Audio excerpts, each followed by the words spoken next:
to make as much money as she's going to be making. It's like the only person she's not doing that to you. So why do that to yourself?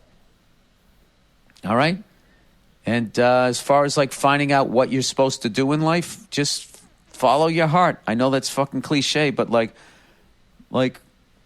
Everyone doesn't find their thing at the same time, right? Like I think some people find it in their teens, some people find it in their 20s, some people don't really find their stride until way later in life. And as long as you're doing the best you can, fine. And he didn't mention she had a problem with what he has going on or her family, which even if her family did have a problem and she doesn't, it's like, who cares? But this is all him in his head. And it's like, don't compare. She's not comparing. There's no need to compare. She seems happy. Carry on. think about what you like, what you're interested in. Try a bunch of different things. And if there's something that, you find something that you would just do anyway, if you can turn that into a job, Amen.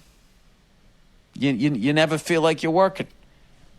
So don't fuck this up, dude.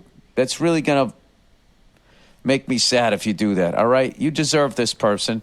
And you know why you deserve this person? Because you've been miserable your whole life, which means your family, your parents probably made you fucking miserable. You deserve happiness. But you don't feel you deserve happiness because the people that loved you made you fucking miserable. So get into therapy, which you don't have money for. Maybe you got like, I don't know, nationwide health care over there in Morocco, and you just talk this shit out. Either with the therapist and with the woman that you're with. Don't fuck this up because it sounds like you got a great one. All right? So there you go. All right. That might be some of the most sound, just great advice I've heard in a long time, but especially from Bill, because I feel like he usually takes like a jokey joke route, but he was very sincere about that. And I love that he, he gets vulnerable sometimes and talks about his own upbringing. So I agree 1,000,000,000,000% with everything he said, y'all. And that is self-sabotage is such a real deal thing. Because there's such a lack of self-worth. So I hope he took Bill's advice. That was great. And yeah, I'm going to go with lion. Even though I think at first I was thinking shark because I'm just like, I'd rather just like float off into the ocean, into oblivion. But no. No. All right, y'all. Go have the day you deserve. Peace.